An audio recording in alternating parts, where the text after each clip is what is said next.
Rogers Mache, how are you doing today, big dog? I'm good. I can't complain. It's another day, in the life. That's awesome, bro. Well, today Manche is here with me, and hopefully we'll be joined by a couple other guests. But because Manche is a married man, Manche is in his 20s. Manche is someone who has started his family and has a lot of good things going on throughout his life. And we'll hopefully we'll get to speak to some other married men. But we're here today to talk about Black love, Black marriage, and all of this leading up to obviously Valentine's Day is this weekend. So, Manche, first thing I want to ask you is, what was your earliest memory of Black love, right? Like, what was something that you saw like that really like took you there, that took you like, man, that's something that I might aspire to want to be, or I might want to be into that, like whether it was some parents or some aunties and uncles, a TV show, like what kind of was your first experience with that? Oh, if I had to guess, knowing me, it was a Black love movie. Mm-hmm. Black love movie. I don't know if I've always liked the idea of love in movies, and I've always seen like, okay, I want my families to be, really family oriented people. I always wanted to grow up and just get married, have families, do everything young. I think that was probably the earliest I can remember.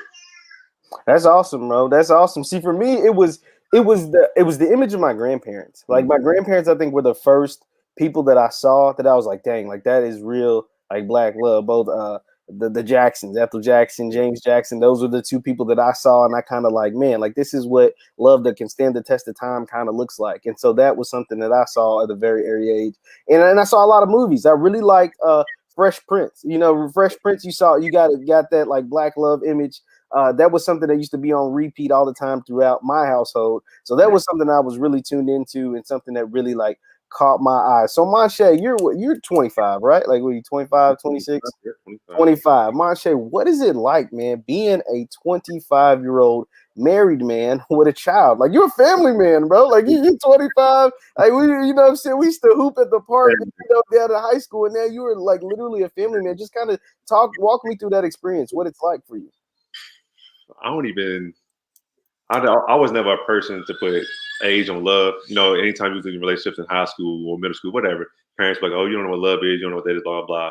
I'm like, how you gonna sit here and tell me I don't know what love is when I know what love is from seeing you, relationships you have with your person, your lady, or your husband, or even the love that you give, me as a child. I know what love is. So I think I don't know, just it was never a thing that we're like, okay, I want to get young. I don't want to get married too young. It was just when I'm ready, I'm ready, and I just happened to be ready. I don't know. I was never. I was never really afraid of it, I guess. So being 25, being married, it's like now all I got to do is just live the rest of my life and growing my family, growing everything to being what I want to be. I already planted the seed, now I just got to make that tree grow, and that's really the goal. So what do you think are, so you kind of touched on it a little bit, but what are some of the advantages of being married and having starting your family at an age of 25 instead of waiting until you're 30 or 35? Get the tax money, kids, baby. That's it. That's definitely the advantage. But no, I mean, legally. There's things that come with being married and having kids. That's definitely some things that's I guess an advantage. But it's just I wouldn't say necessarily because I'm young, but I got that foundation to build something I guess greater than if I started late in my 40s or 50s. Now I can really build some amazing generational things. Like so my biggest thing is trying to build generational wealth with my family. So now that we started young, I can get that. I can get that going. Obviously, assuming I live a long life, that's the goal. That's awesome, bro. That is awesome, man. So like, yeah, that is definitely an advantage. It's something that a lot of people don't think about, right? Like you get to plant your roots and plant your foundation, and now, like you say, you can just build on it, right? Yeah. You're not worried about like extra things taking you away from your family. You getting a chance to really build on that starting at age 25. So Manche, we're gonna, this is like a segment that we get to brag on your woman. I mean, we're supposed to have other guys, but since you the shining star right now. When did you get a chance to brag on your wife a little bit? When did you meet your wife? How to kind of talk me through that process and just how did it come about to you? When did you finally realize like, dang, I think I'm gonna marry this woman? Man, the first time we met, it was on campus in 2013 at UK. I was with another girl. I was with her at the time. We were just walking, and we ran to a friend of ours, and she was with our mutual friends. And she introduced me right there, and I was, hey, I met you. Her name's Jalen. Blah blah blah. Okay, whatever. After that, I would see her around campus with some friends that I knew, and we would sit down and talk. And she would ask me if I'm still with the other girl. I was like, no, that's nothing, that's dead, whatever. So time goes on, time goes on. There was one day where it was me and one of my close friends, Skinny. We would walk through the student center. She was with somebody else. So we get to rapping to them, and he's doing his thing. I'm letting him do his wild talk. I'm just sweet talking them, letting them know what kind of man I am. Just doing my thing. Just running game. I didn't never know I was gonna talk to that girl like that. I was just running game so they could just see what kind of dude I was. That was it. And to this day, I tell her, I said, I was sweet talking to you. You knew what I was saying. You heard what I said, but that made you flock to me. So the time comes to what, January 2014, almost February, Valentine's Day comes around. She puts a note in my mailbox at UK. They said, "Will you be my Valentine?" She kissed it and put a phone number on there. I already knew who it was. I was like, right here. I was like, Lord. So I'm telling everybody, I'm like, look what she just did. Girl right here. So she, I was hyped, but I was just like, I was like, I don't know if I want to talk to her or not, but I ended up giving it a shot, calling her or whatever, telling her I'll be at Valentine's, and that kind of kicked it off from there. Ever since then, been on with her this whole time. So, wow. So, like, you sound like you was running the game a little bit, but it sounded like she kind of like made the move on you, big dog. Is that? Even after, actually, but it was like a couple days before she wrote that note, we was at a party, and I knew she was feeling. I knew she wanted me. I was trying to get a dance with her. No, was not having it. Barred me straight up. I'm like, I can't get a dance. Like, what's up? I thought you wanted me. Wouldn't have me. Then a couple days later, she wants to put a note in my mailbox. I'm like, okay. I see what she's on. She's playing hard. It was cool. Yeah, she's playing hard to get, but ladies, hey, sound like if you make that be aggressive, you might get you a husband out of it. That's all I'm saying. I mean, it sound like Miss Jalen was aggressive, and she ended up with a husband. So I mean, I'm just throwing that out there for the ladies who are considering that or who thinks that may or may not be an option. You might get you a husband out of it. So moving forward, just moving on from that, just that was like you said, it was January or Valentine's Day 2014. We're 7 years later. At what point did you realize, like, I think I'm going to end up marrying her? I think this is the woman that I want to marry. Because that's a big jump from just getting a Valentine's Day date or note or whatever to actually being married to where you're at right now. It was early. It was around 2 years or something, because we got married at our third year. It was around 2 years. Like, it didn't take no time. It was so effortless with us. Like I said, the love and everything was just so effortless. When it comes to love and being me, who I am, with her, I was never, ever, I guess, afraid. Like, I've never been more of myself around nobody than her. Everybody else, I've kind of tiptoed around certain parts of me, but like, nah, it was just easy. She never judged me. She never shied away from, oh, he's this, he's that. Like, she embraced everything, who I was. And it was just it. Like, I was like, well, she made it so easy to love her. It was just like, all right, bet. I know what I'm doing. Just gonna go ahead and settle down. Like, That's awesome, bro. Like, that is really awesome. Once again, I'm talking to Monshay Rogers. He is a 25-year-old married man with a family. We'll get to your family part in a second, but be sure to hit the thumbs up button, like, share, subscribe. We're highlighting Black love today, right ahead of Valentine's Day. And leave your comments down below. So, Monshay, some other things I want to get to you. What was it like when you told your family, your folks, there's like, hey, I think Jalen's the one. I think I'm going to get married. Was it something that they kind of already knew, or was they kind of shocked? Like, how did that conversation go with your family? I think it was different on both sides. From like, my father said I think they already knew. My mom was kind of shocked. They was like, oh, you too young, you ready. But at the end of the day, you got to just roll with it. You got to embrace it. And so, like I said, one time the wedding day got there, everybody was crying, boo-hooing. Even my best man, I was crying from the point when all the bridesmaids and everybody was walking. I was letting out, pouring it out. When she walked out, I just lost. I was like, fuck, I can't help it. I was just crying for the longest, but it was, like I said, everybody embraced it. Everybody loved it. Nobody was like, everybody knew that it was genuine. So it was just perfect. So you said you actually cried when you saw her walk down. Like, what was that feeling like? You said you was crying, bro. Like, take me to that moment. What was that feeling like, man? I was dying. If you would have seen me crying, people were like, somebody died. Why is he crying so hard? I've never cried hard for no reason. I was like, why am I crying so hard? I got my best man hold me up and I get it together. Like, I don't know what's going on. I don't know what it was, but maybe I just didn't cry so long. I was just gone. It was over with. That emotion. I was nervous. The only thing I hate about my wedding day was my vows. I was like, my vows are so generic, because we wrote our own vows out. I was like, these are so generic. And then she read her vows. I was like, man, she just killed mine. I was like, mine was so trash. Nothing. You still remember that? Like, you still remember your vows being that bad? Yes. I hated that. Hated That that. is, that is well. At least you wrote your own vows, right? Like you didn't have to preach or do it, so it was genuine. I mean, you can feel like it was generic, bro, but it was genuine, like you said. Yeah, Like you for know what I'm sure. saying? It came from the heart, is what you was feeling at that time. So, Mhm. Mache, how long have you been married? You said you've been married how many years? 3 years going on 4. 3 years going on 4. Just kind of take me through that first year. What was it like being married? You know, year one, it was new, it was fresh, everything was. It was kind of, what was that like? It was At kind of 22, at 22, like I remember, he was 22 years old. So what was it like being like married? it's like winning the Super Bowl. So I'm like, you got your ring, they used to show it off. It was kind of like one of, it was more of a, okay, look at me, I'm married, blah, blah, blah, this and that. It was happy giggly. We did our thing. We traveled, went to Jamaica with our whole family. So that was cool. It was just like a family trip / honeymoon. So that was a good time. Like I said, the first year it was just beautiful. It was like, there was no issues. We really don't really argue that much. Even back then, we didn't really argue. Like, it was just perfect. I had no issues, no complaints, honestly. That's awesome, man. So during the marriage, once again, I'm talking to Monche Rogers, is talking about black love, black marriage, and building wealth, and all of this. All of this encapsulates together. Especially, I mean, you're talking about a young man that got married at age 22. Like, just so, what was that like, Monche? You were 22, and you're married, and you know you're about to start building a family and things like that. But your friends are still going out. Your friends are still partying. Your friends are still wanting to hit the scene. Like, just kind of tell me what that dynamic was like for you. Being a married man at age 22. Uh, It was really nothing. I said, I'm still able to do everything everybody's able to do. All you gotta do is call me and just find out. Like, one time, I think I took a trip. I was like, why didn't I just call me and tell me y'all going on a trip? I would have went. We could have went together. I would have left the wife there, or she would have came with me. It'd have been whatever. Like, it's whatever. Like, so when it comes to things like that, with me and her, if I want to do something, she want to do something, we just discuss it. If timelines, I guess, match up, then it just is what it is. We can go, we can't go. It's really no big deal. I mean, like I said, I'm not old. I ain't hearing nobody. I don't care what nobody say. I ain't old.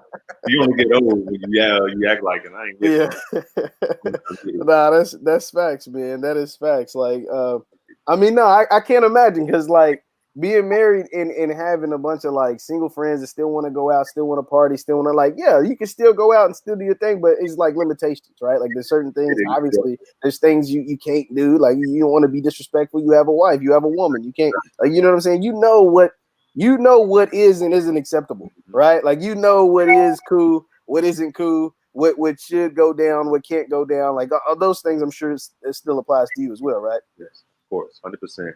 That's why I try to get her to go with me, because I'm like, man, look, baby. Sometimes I be fitted in the club. They be like, ooh, look at that tall dark dude. Like, yeah, you never know. But it is what it is. I say respectful though. I definitely say respectful. So what's that like? Has there ever been a thing with your woman that, like, somebody tried to press you, like a woman tried to get at you or whatever? And First day after we get married, someone was in my DMs talking about, hey, remember me, blah, blah, blah. I'm like, there's no way you didn't just see all these pictures of me getting married. I know you've seen all of this. There's no way you're in my DMs right now. I kid you not. I'm telling you. I was like, what in the world? I'm showing her. I'm showing people. I'm like, there's no way. She gotta be playing with me. But I was like, whatever. I mean, she was shooting a shot. I don't think too deep into it. I'm like, it's some people really, I don't know. I don't get it. Some people just see a married man and they like that. wow. I don't know. It's weird. So you said the first day you were married, somebody slid in your DM. The next day, I was like, like, I'll never forget it. I probably still got the DMs, but it's That is funny, man. So Manche, take me. I know we talked about the first year, but just kind of take me through the marriage life, and just what was that like? Like you said, you knew after 2 years that you were like pretty much that, hey, this is where I want to be. Was there ever any doubt? Right? Like, was there ever any doubt that's like, man, I don't know, maybe this ain't the right decision, or kind of like, or like, man, I'm still kind of young. I'm 22 years old. Like, was there ever any of that ever crept in your mind? And if it did, how did you kind of get over that? I'd be lying if I say there was no doubt. I feel like in any decision, it's always sometimes, there's something in the back of your mind that makes you think, am I rushing it? Am I, this and that? And I've talked to her about it. I said, in our reality, we was gonna get married regardless. If the timeline that we was on was with me being in the military and her being in school, we would have probably gotten to get married maybe a year later. That's probably at the most that would have been different. But I was just doubting. It was just like, it was just in my wrestling. I knew I could have waited one more year, that way things could have, with her moving down here and everything could have been lined up a little bit better. But that was really it. There was never a doubt as far as am I getting married because for the military, am I getting married because it's what I really want to be with. I knew for a fact I wanted to be with her. I knew for a fact I wanted to start my family and settle down and all that with her. That was, she was the end all be all for that. But I never doubted like she wasn't the one. That's awesome, man. That's awesome. Like, it's really, like you said, there's a lot of things a lot of people don't talk about. Now, you touched on it a little bit. You were in the military when you decided to get married. Just kind of, how did that play a factor in anything? Was that tough? Like, where you got separated at any point? And then if you were, just kind of, how was that like, being in the military? And you said your wife's still in school. That first year, actually. So, yeah, we got married. After we got married, she had just graduated college. So, after, the wedding was in April. She had the week after that was May. She had just graduated, so we might have stayed home for like another week and then moved down to Florida. And it was just it. It was pretty easy. You had to go through and get her in the system for military stuff, do all of that stuff, blah blah blah. But we didn't. That first year, I had deployed, went to Iraq. That's the first time we got separated. And she was here. She was in Florida by herself. I was over there, and it wasn't as tough, but it was tough. It was probably really tough on me mentally as far as getting in my head. I had a lot of time to be out there, just sit down and think to myself about just life, period.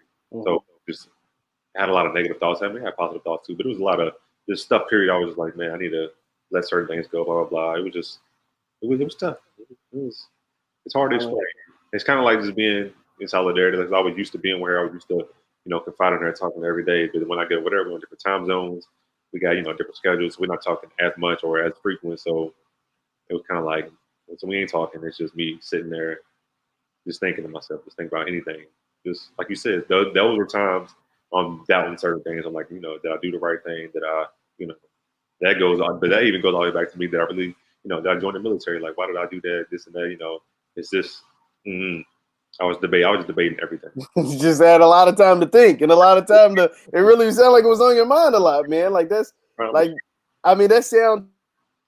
You know what I'm saying? Like you said, you're in Iraq, right? Like your wife's in Florida. Like, and you guys are still young, and she's from Kentucky, so you don't really know many people in Florida. You don't. I mean, you moved here to be with you, and I bet. I mean, I can only imagine how that was. It sounds like it was it just sounds like it might have been a nightmare for a little bit. Now we have another guy that's joining in with us.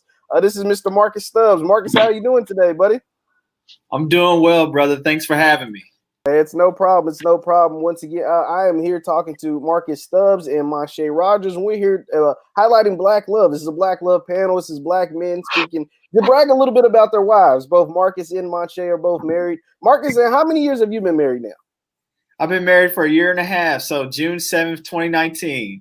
June 7th, 2019. And Monshe, you've been married for how long again? 3 years going on 4 since 3 years. April 29th, 2017. Gotcha. So, Marcus, some of the questions I asked Monshe was just kind of let's start with this one. How did you meet your wife? Just kind of tell a little bit about how you met your wife, and at what point did you know, like, okay, I think this is the woman that I'm going to marry? Ain't no thinking. This is the woman I'm going to marry. When did that finally click for you? Yeah, mutual friendship groups. Chantel and I both went to Western Kentucky University. So I knew that she was a great advocate for all the things that she has done at WKU. We had similar Bible groups. So that was something that we've learned to engage in a little bit more. And I was just thinking that she's just a cool person, like just to get to know and just to hang out and see what her other interests are. And so it all started with, learning a little bit more about her. And then, there was also a time where some family member has passed away. Her papa has passed away. And that was when I reached out to her and wanted to pray for her and her family. And then it just started off, doing study groups and learning a little bit more about each other. And then that's when I was like, wow, she's an awesome person, great personality. She loves God. She's a family person. And she likes to continue to advocate for social justice. And this was all in the rims that I'm all about. And so I think it was just more of that, like, okay, if we have these certain interests and these certain things that we like to do and continue to push forth, I think it was a match, that, God wanted us to be together, because I do believe in that. He that finds a good wife finds a good thing. And so I truly do. And I believe she's a gem, not only for myself, but for the family and for the community. That's awesome, man. That is awesome. And so how long was it that you all were dating to when you hit that moment that you were like, okay, this is the woman that I want to spend the rest of my life with? Right. So when we were dating, that started in December 23rd, 2016. Now I'm remembering all this because she's watching. I was because Marsha had receipts too. I'm like, dang, yo, look, brothers, worldwide, you have to have receipts because they watching you. So we first dated December 23rd, 2016, and it would just first start off with just these little study sessions, these little dates. And I just want to answer your question, right? So just like how I know, right? Yeah, sure. And, I mean, it was just these little things, right? It didn't have to be these grandiose, like, whoa, like she has this, particular thing, or she has these accolades or awards or anything like that. It was just her characteristics, the way she carried herself, the way that she respected herself, right? And the way she handled herself. And so those were some of the things that I knew was very important. One of the most important things, obviously, is, just having the God, at the center of it all. If this is not a God-centered relationship, then I don't think it would have gone well because myself, I'm a Christian man. I believe in God, and I believe in just continue to make his name glorious, and just continue to spread out the love. So if we didn't have that tangible right there, I don't think it would serve well, because literally we're going to be living with each other for the rest of our lives. And what a horrible way to, live with each other if y'all have, connection with him. And so I think that was the main factor right there of why we continue to want to be with each other, because we saw each other. We see each other as someone that could be a lifelong partner. That's awesome, man. That is really awesome. Manche, I'm gonna come to you with this. Just based off when you were deciding to get married, was your relationship with your wife's family, did that play a factor at all? Like whether you got along or not? Like kind of just talk to me a little bit about the relationship that you have currently with your wife's family. That was a huge factor for me. I've always thought that being a part of the in-laws, being part of their family was always a big thing to me. Because I would always, just growing up, people say, "Oh, my in-laws are coming in," and then people like, "Oh, I hate that we don't get along, this and that." I'm like, "Why don't y'all get along?" Like, that was always one of those things in the back of my mind, like, am I gonna get along with their family? But once I finally had met all her whole family, everything was just perfect. We gelled together just fine. Her her youngest brother, who was like a year older than me, so we get along just fine. Even the older brother would get along just fine. It was all effortless. There was no anything. Even when she met my family, she came in, everybody loved her, everybody took her in, and she was just like that. So once Christmas came, she was getting gifts just like I was getting gifts from my parents, and it was just like she was already a part of the family. It was all just too easy.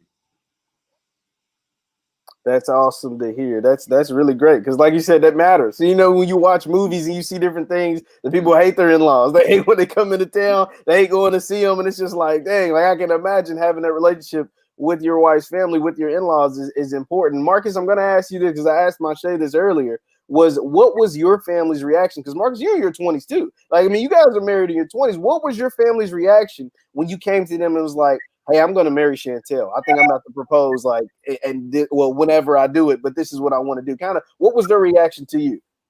The reaction was good. My sisters, Robin and Asia, went to WKU as well. At the same time, we took interest with each other. So, that kind of segued easily into, knowing a little bit more about my family on my side. And they really liked her. Asia, if anyone doesn't know about Asia, she doesn't play, so, but, and Chantel took a notice of that too. And, Robin's, a cool person and stuff of that nature. And so it was all love, though. At the end of the day, it wasn't no interrogation, like, what you going to do? Who are you? That type of thing. It was just more so of like, okay, I know you, you're awesome. And then, when we started to, do little family outings. So on Christmas Day, actually, before we were married, we went to take our family out for a movie night. And so that was our Christmas present to them, but also get to know each other. We are a firm believer in families getting to know each other. And literally, Chantel's like the master of ceremonies when it comes to games and getting families included and things of that nature. And it has helped us a lot to communicate our similarities and communicate our differences. Definitely. That's awesome, man. Like I can definitely see Shan running that kind of stuff like that. Manche, I'm gonna go to you on this one. What was that day like? Just kind of take me to that day that you proposed to Jalen. Just kind of what was it like leading up to it? What was the moment like? And then Marcus, well, I'll ask you the same thing. We'll come to you after. Man, so since we already knew it was getting married. We already knew it was, never going to be a big secret, this and that. It was something we talked about, because you have to talk about it. I don't want to get down on one knee and get rejected. So it's like, get rings out of that. So that was already just a thing. So once the day got there, I had to make it, as big a surprise as I could. So we're in Lex. I had her whole family and my family. I had everybody in on it. Everybody drive up to Lex to come to the proposal or whatever. So I forgot what was going on that day. It might have been like a Friday or something. We were just getting ready. I had to set up to where I was like, let's go out to eat, go out to eat, dress up nice, go get some nice food or whatever. So we're doing all of that, getting everything together. I'm calling my best man, I'm calling him up and making sure, I'm telling him to come look at me, make sure I'm good, make sure everything is lined up, make sure, I think he had the rings. He had the rings in his possession. I don't know why. I don't know what I was doing. I was probably just hiding from her. I do weird stuff like that sometimes. I don't know. But I had him, have the rings. So I meet up with him to go get them. And then I told her, let's stop at this park before we go out to eat. So we get the dog and we go walk around this little triangle park that they got there. We're walking around. And she claims that she just knew something was off that day. So she was, when I'm trying to talk to her, I'm trying to set the mood, I'm trying to say, all nice stuff, butter up, do what I do. So we walking, we talking, but she's not paying attention to what I'm saying. She's just looking around trying to see what's going on, because she's like, it just something just seems off. So once I'm like, she's not biting, to anything I'm saying, I call up my dad, because I told him I want him to bring the ring to me, present the ring to me, whatever, so I can propose. So I call him, and she looks behind me. She's like, "That's your dad?" I'm like, I'm just in there smiling. I said, "What's your dad doing?" She still don't know. I can clue this, whatever. So I get the ring. I finally get down on one knee, and she's just looking at her family. She's seeing her whole family and my family just come up, and she just is crying because of them. I'm like, she's not paying no attention. I'm already down on one knee. I already answered them therapy, all of that. She just paying attention. I'm like, okay, so I put the ring on her finger. I'm like, here, you didn't say yes, but here you go. You stuck with me now. It is what it is. I don't care. So that was one of those. That was definitely interesting. She wasn't even. I was upset that she wasn't crying. Because I was told she was crying for the whole family. I was like, that's what got you sad. That's what whatever. I mean, she's easy to please. She's simple. It was a funny day. It was definitely a funny day. It's definitely a funny story. Marcus, that's a tough story to top, man. Yeah. You got to say, man. That is.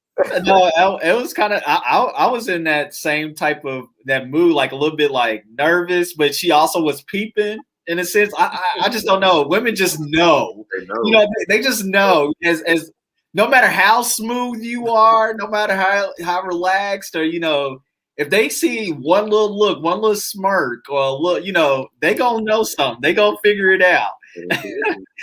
So this was when this happened. This was in March, and March 16th to be exact. Ooh, man, coming with the risk. Oh, come on. Hey, after this, I gotta sleep now. But anyway, yeah. So this happened. When this happened, this was at Buck's Restaurant, and I planned this ahead of time so that way they know to see my signal, when to come out with the ring, or not when to come out with the ring, but to come out, because it was a piano bar and a guy was going to be playing piano while I propose. And then photographers were going to come out, which was Jerry and Nikila Edmonds, if you already know Jeff. And then her goddaughter, which is my goddaughter too, Brooklyn, was going to come out with the ring. And so during that whole time, beforehand, before that day happened, I'm like, oh yeah, it's gonna be easy, it's gonna be cool, or whatever, things of that nature. It's all good. The beginning of that day, we went to my mom's first just to get things going, allowed them to all the family to be at the restaurant.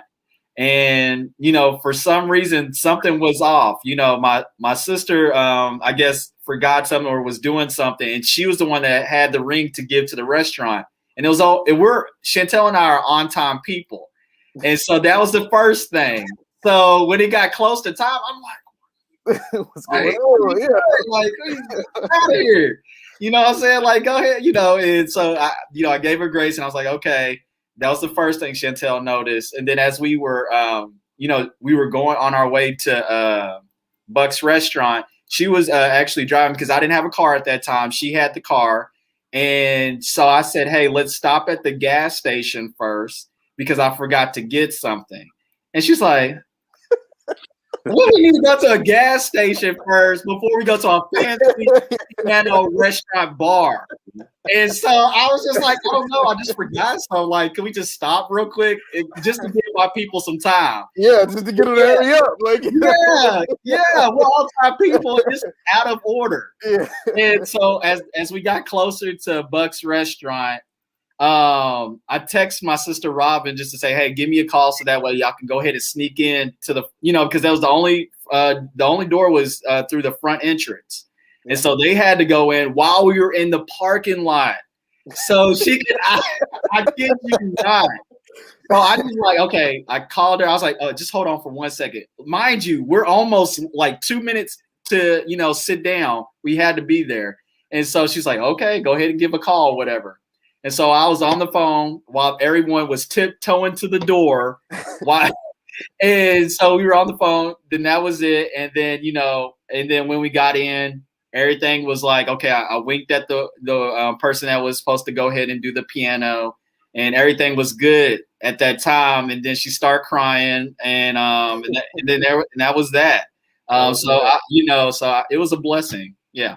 That's awesome, man. That is really awesome, though. Like that, there's some funny stories. Like you said, it sounds like you guys had things planned, and then the plans get altered. But at the end of the day, you accomplished the goal that you wanted to accomplish. I mean, and two lucky ladies got engaged those nights. So that's awesome, bro. That's crazy to think about.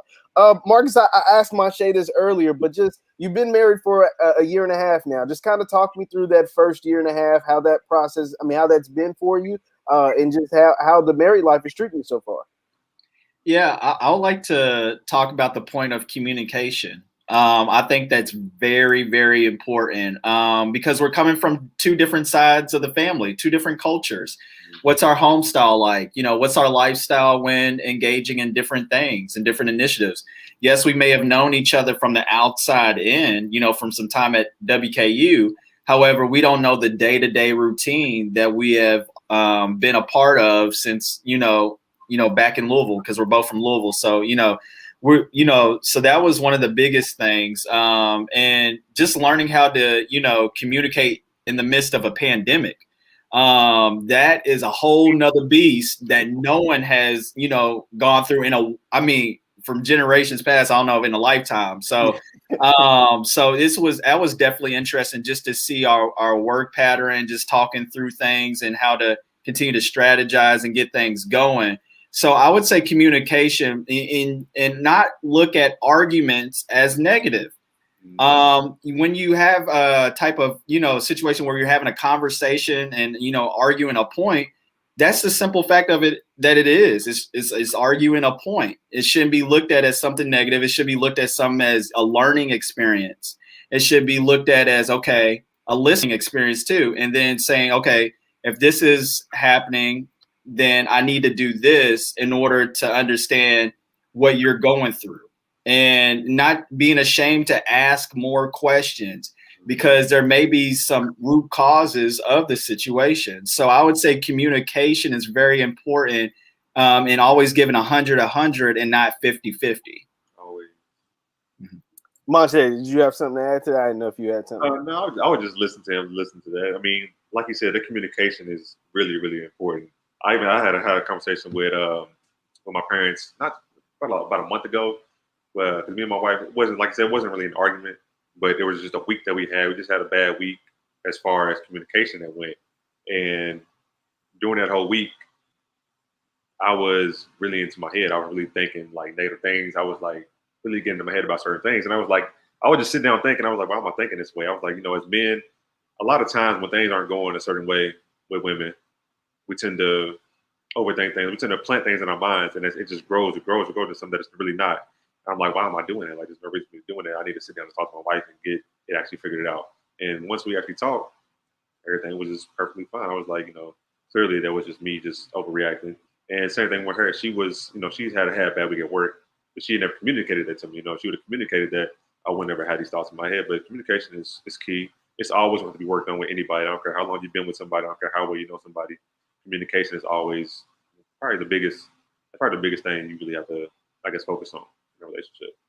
No, that's definitely. I mean, that's true, man. I mean, that's something you don't think about. And Marcus, what you said was very interesting because you talked about being in a relationship during a pandemic. And Manche, we'll hear from you on this too. Like, did that change anything? Like, for the first couple months, you were living life regular. Everything was open.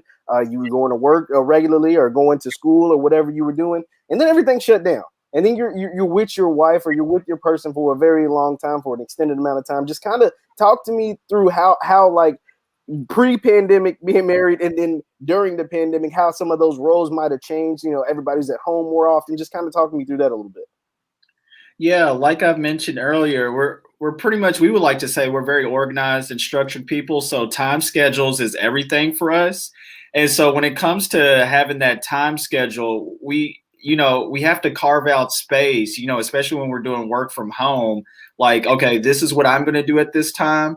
And, I will be in this room. You're going to be in that room. And we take notice of that because at any point in time, if I was to, take a break and laugh at some video that I'm watching on the phone while she's actually in a Zoom meeting, having a conversation with her boss, I mean, those are just the little things where it's just like, okay, we talked about this. This is how it's going. And, we didn't want to mess each other up, which is difficult. Yes. Because, it's something that's new for us. However, that was some of the things that we had to do. And so we were very mindful of that.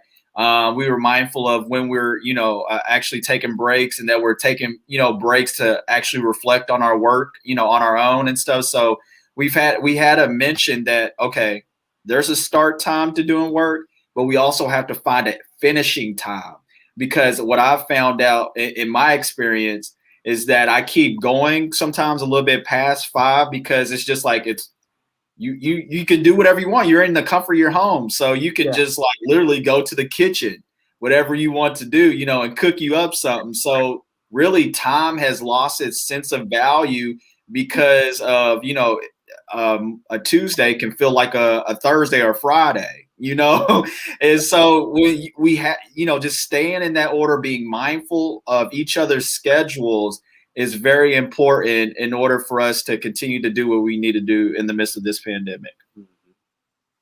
Now, Manche, you have a little one. You have a small little child. Just kind of talk to me about a parenthood. Having a little daughter, and what that's like. Man, parenthood is way more than I expected. I'd say that right off the bat. And I'm just now realizing that I spoke to my father about it. I was like, it was just way more than what I expected. When we decided to have a kid, we both knew we wanted to have kids young. It was like, let's have a kid or whatever. And she had stopped taking her birth control. Bam, 2 weeks later, she's pregnant. I said, there's no way. You've been on birth control for 6 years, 60 years. There's no way you just kick in like that. But whatever. That's no way. I really don't want to have a kid. So it's just coming a little bit earlier than I expected. But honestly, I said, when the first 6-7 months or so, probably the easiest time. She's a baby. She's easy to control. She's not really doing too much movement, not too much talking. So it was just, wake up, change her, do whatever, feed her. It was simple. But now that she's, almost 2, walking, talking, moving, doing everything, just mimicking things that I do, I'm like, this is a whole new ball game. Like, since she's super independent, she's super duper smart. And I'm like, this is more than what I bargained for. But parenthood has been an eye opener. It's been it's taught a lot about myself. Definitely taught me a lot about myself. I have to be really, really patient. I thought I was a patient person, but she showed me that I wasn't as patient as I thought I was, because he's always throwing tantrums for whatever reason. I'm like, all you do is just ask for help. You don't got to cry. You don't got to scream. Just talk, communicate. But it's like you just rather just, show out. So I'm like, okay, whatever. But, I do what I have to do. I recently, like the past month or so, I like reflect on the acronym Thug Life, the hate you give little infants fucks everybody. I think that's like a really overlooked acronym, because if you really think about it, how you see some of these serial killers or anybody that's really crazy. They try to say as they were kids, they were abused. They went through a lot of traumas in the household. And I'm like, if you just, I don't know, when I think about it that way, it's like I try not to show my child any kind of hate, any kind of negative emotions. I don't want to show her, anything bad because I don't want her to let the stick with her and grow up and be, I guess, the same thing that I showed her. I'm trying to show her, present her what love is, what a two-parent household is like. I want her to see that you don't have to, you don't got to stick to that old black stigma of there's no fathers in your life. There's none of that. Like, I'm just definitely trying to take it day by day, step by step, find out where there's teachable moments in her life. And I guess even in my life as well, like I said, she can teach me things like I haven't known. It's a lot to it. I mean, parenthood it has ups and downs, but it's mainly ups. And so I love it. I don't regret it for nothing.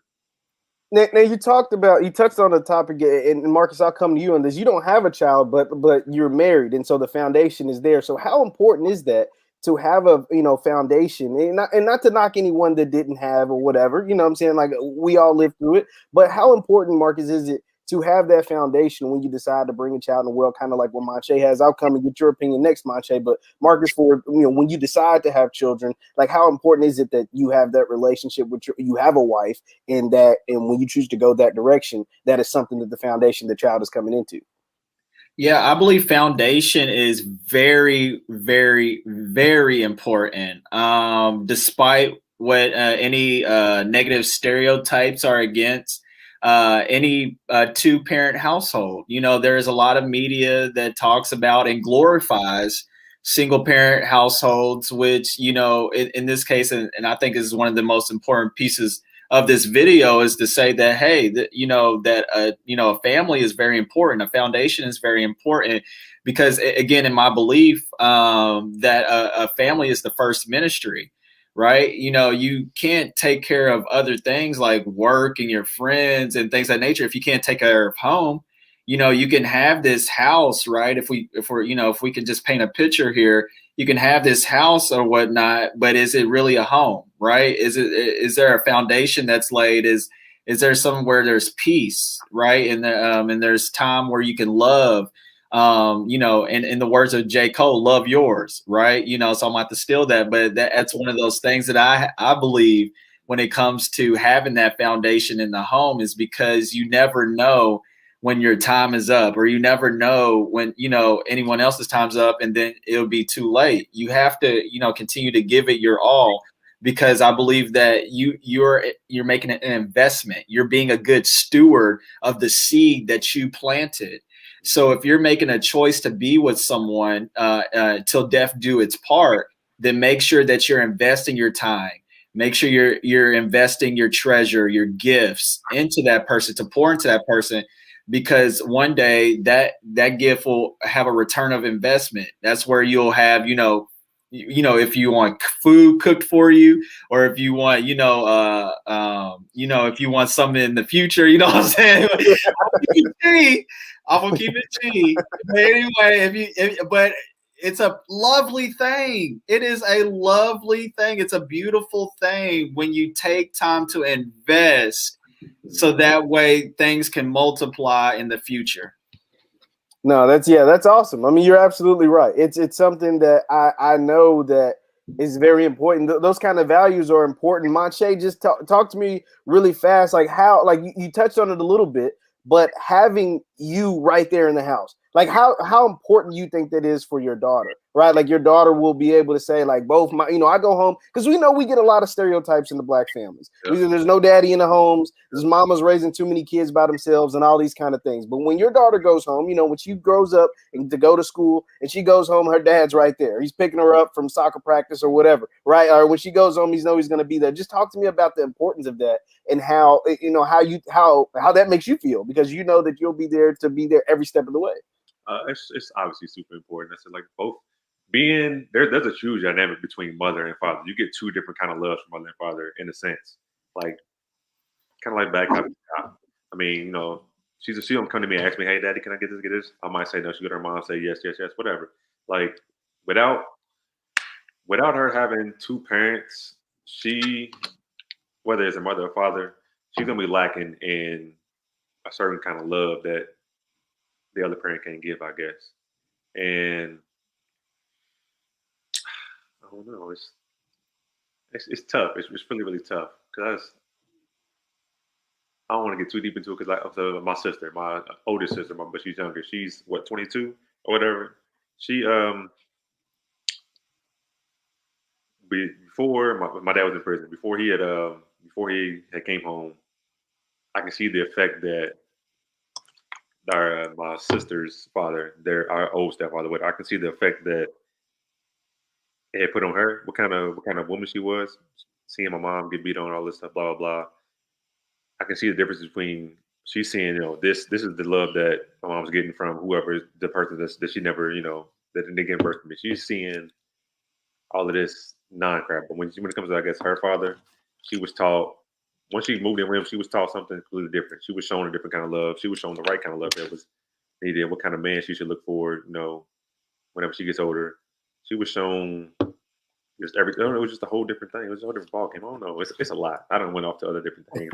No, it's okay, but it all relates. Like it all ties back into each other. Like you said, you're shown a different type of love when your dad's around. A lot of times they try to put what's wrong with the Black community or some of the things that might be wrong with our community is the fact that a lot of dads were in prison, or a lot of dads weren't there for not just their daughters, but their sons as well. Like they weren't in the household. There was a lot of single mother households. So therefore that's what created X, Y, and Z stigma. Right. So, and you guys are breaking the mold. You guys are helping break the mold. Right. Yeah. Like to be in your 20s, to be married, to be starting a family, to be, getting PhDs and different things like that. Like that is a step in the right direction. And I want to just going from that in that marriage and building that foundation. I want to talk a little bit about wealth and money, because some of that plays a factor as well. Just tell me, either one of you guys, whoever wants to go, just how you believe that having your marriage is actually a stable form of building wealth. We hear this term generational wealth all the time, but just talk to me about how you feel like, your marriage is something that will be able to accumulate wealth within your family. I would have to say being honest with yourself, right? I've had, and I would like to start off with this story as a precursor of why I say be honest with yourself. I've had close friends say, well, man, you're young. I'm 27 now. I think I was 25 years old when I said, hey, guys, I'm really feeling Chantel. I really do like her, and I really want to start something with her. And that's propose. And it just, there's all these questions coming from my guy friends, which they were being very meaningful and they were caring, and I trusted their judgment on certain things. However, you don't. One of the things that were pointed out was like, car. Do you have a house? Do you have a nice salary job? Do you have everything put together for yourself and things of that nature? It's like, are you really ready to go and sacrifice a lot of time, and things of that nature. And so they weren't saying it so much in a negative and hurtful way. But however, I gave to them the fact that, generations past before us, I'm speaking as Black men, when we were Black people in slavery, all the way up until now, and with all the things that's going on with the prison system, things of that nature, there was a way that was just made for us to where we could still have families, where we could still accumulate wealth in some sense.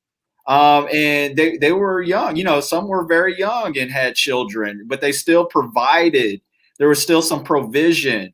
And I do want to lay this statistic out there, because I actually did a Black men panel some months ago.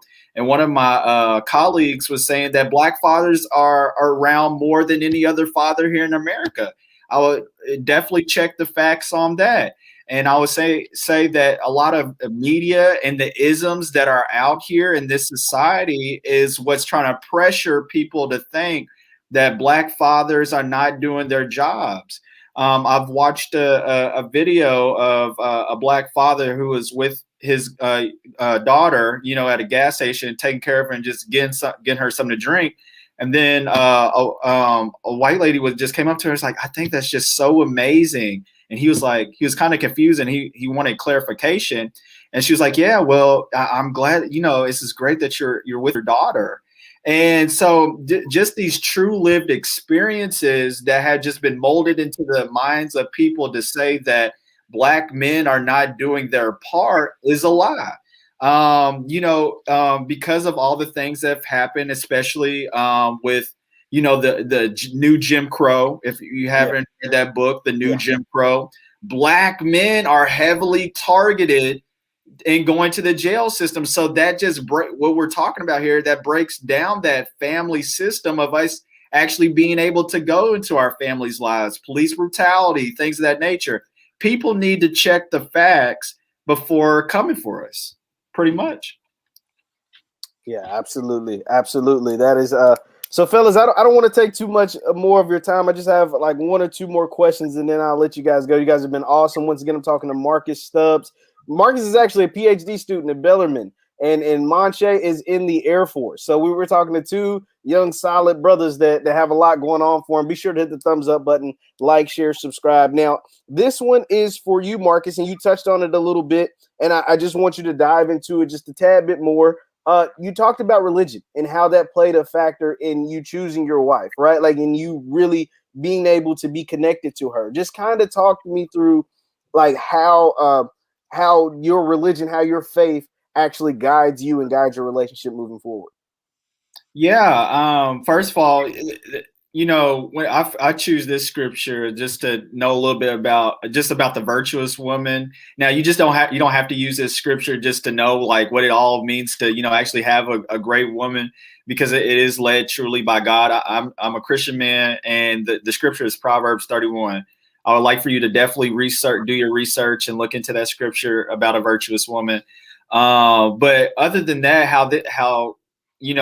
for my belief in God and how that has led me to continue to have and foster a great relationship with my wife is that we make sure that we take time to pray with each other. We make sure and that's a part of the communication piece, right? And we make sure we have time to actually sit and talk with other people that are firm believers in the faith. So that way we can understand, like, okay, did we see this differently? Because it's one thing to always say, well, this is how I view it. And then hear the other person say, this is how I view it. But it's another thing to actually have another good group of friends, comrades to say, okay, I see that y'all are both going this way, but this is really what's happening. This is, you need those second opinions.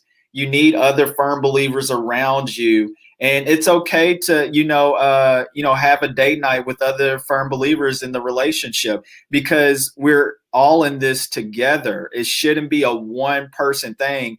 This is how the foundation is continuing to grow, is if we continue to connect with others to strengthen the relationship. We're not superhuman beings. We're ordinary people. Absolutely. Absolutely. And Monche, I'll get you out on this. When you do have, like you talked about, sometimes having those weeks where you and your wife might not be getting along, how do you all settle it, and how do you all eventually overcome whatever the difference may be? It's usually just communication at the end of the day. It's all it boils down to. There's, when we have those times where I'm like, okay, we need to have a talk. I'm not holding nothing back. She won't hold nothing back. Tell me everything. Because you can't make progress without, laying it all out there. You got to keep moving forward from whatever rut I might be in. I might be feeling one way, and something might be a different way. She might be feeling one way, and it could be a different way with me. Like, you never know. It's always, try to keep open communication. That's the same thing even with my child. I want to make sure there's open communication in the house. There should never be anything you're scared to come talk to me about.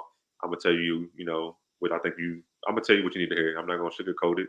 And that's how I was raised, and that's how I'm gonna raise my kids as well. It's really simple. That's awesome, man. Well, Marcus and Monche, man, I'm glad. Thank you guys so much for joining me on this Black Love panel. You guys got to highlight your wives, highlight your marriage a little bit, and show to, break some of those chains, some of these stereotypes that get labeled upon us, not just as Black people, but specifically Black men, right? Like, you hear all these things about the rappers and the athletes and all these Black men running through women and doing all these great, crazy stuff. And we have two examples right here, and there's millions of examples across the country, but two examples right here in your face, live and direct, men, they're in their 20s that have been married for, years at this point, and that it continue to show, set the example moving forward. So I want to thank you guys so much for joining me. Be sure to give them a digital round of applause, both Marcus and Monche for coming on here, sharing some of the stories, some of the funny ones from the proposals and some of the crazy ones, and also reflecting on how their marriage is much more than just a marriage. It's something that's a partnership. It's something that is someone that can help you grow, someone that continues to build, and it's not a finished product. Would you say it's something that's continuing to continue to build and continue to get better day in and day out? So guys, thank you so much for joining me. Once again, this is the Black Boss Channel. Be sure to hit the thumbs up button, like, share, subscribe, and we are out.